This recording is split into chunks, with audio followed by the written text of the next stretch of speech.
আসসালামু আলাইকুম। সবাই কেমন আছেন? নিশ্চয়ই সবাই ভালো আছেন।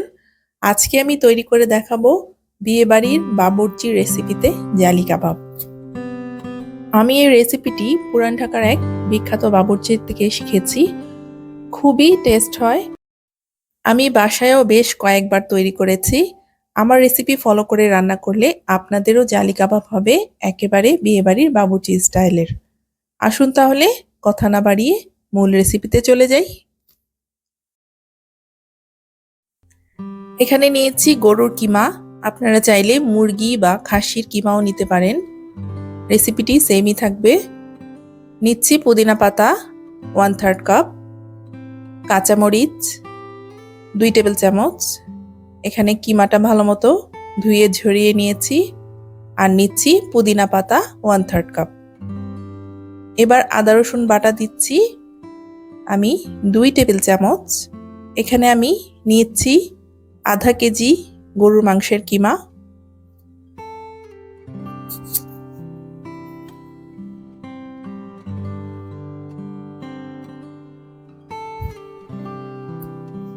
টমেটো কেচাপ দিচ্ছি 2 টেবিল চামচ।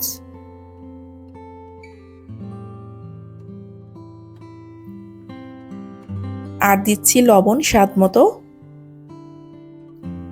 সামান্য পেঁয়াজের বেরেস্তা,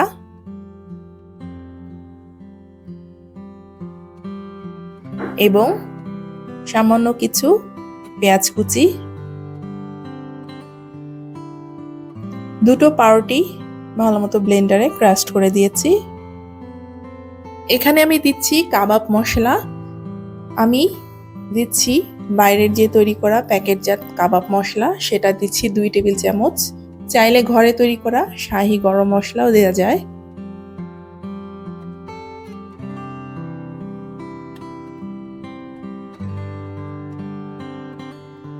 আর দিচ্ছি একটি ডিম।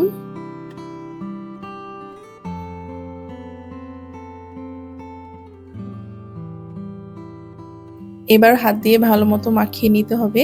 একটু ধৈর্য সহকারে সময় নিয়ে ভালো মতো মাখিয়ে নিলে বাইন্ডিংটা সুন্দর হবে।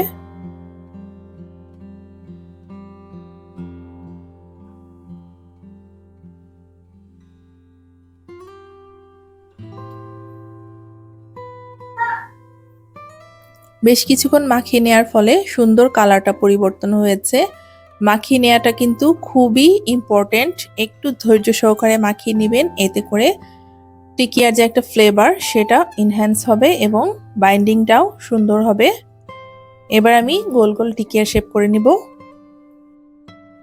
এবং তৈরি করা মাত্রই না ভেজে একটু ফ্রিজারে সেট করে নেবেন।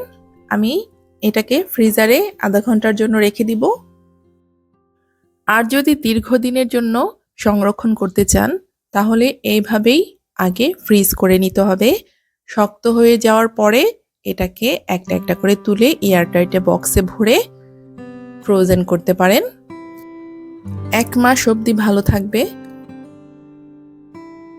এবার টিকিয়াগুলোকে আমি যে 10 মিনিটের জন্য ফ্রিজে সেট হতে রেখেছিলাম সেটা থেকে কিছুটা আমি ভেজে নিব। একটি ডিম ফেটিয়ে নিয়েছি।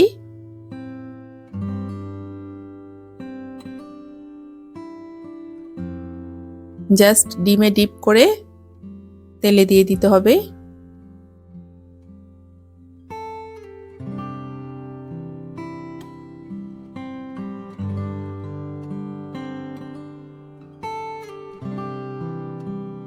এভাবে করেই একটা একটা করে আমি বেশ কয়েকটা ভেজে নিব।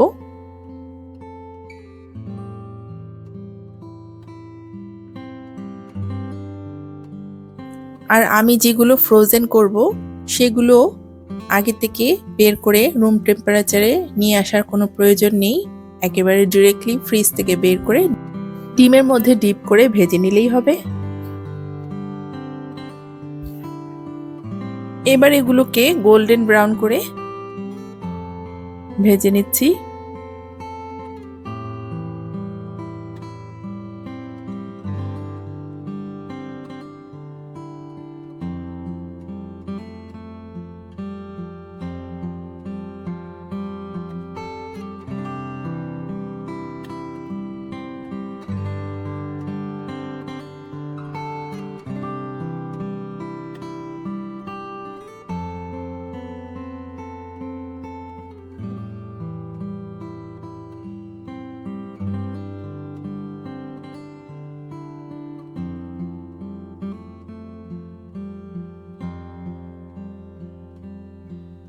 এক পাশ হয়ে গিয়েছে, এবার আমি আলতো করে আরেকটা পাশ উল্টে দিচ্ছি।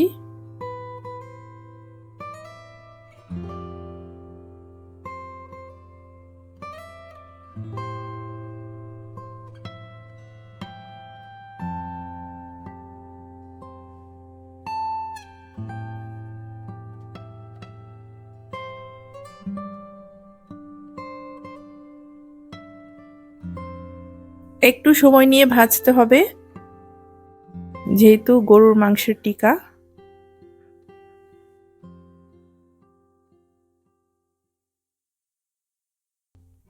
চুলার ফ্লেমটা একেবারে হাই রাখা যাবে না, মিডিয়াম টু হাই হিটে ভেজে নিলেই সুন্দরভাবে ভেতরটা কুক হবে।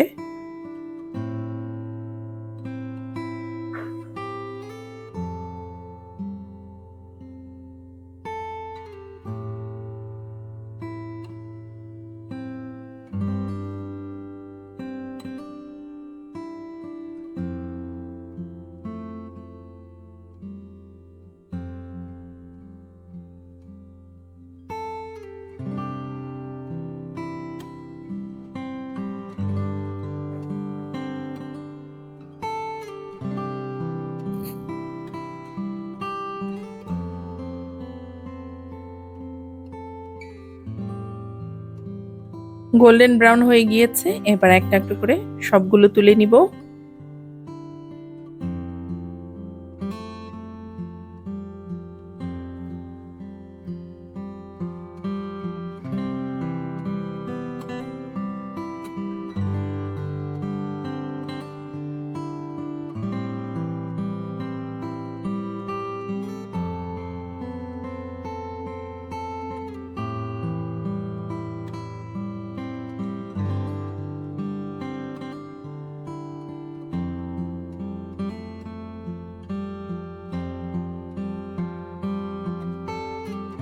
তৈরি হয়ে গেল আমাদের বিয়েবাড়ি বাবুর্চি স্টাইলের জালি কাবাব।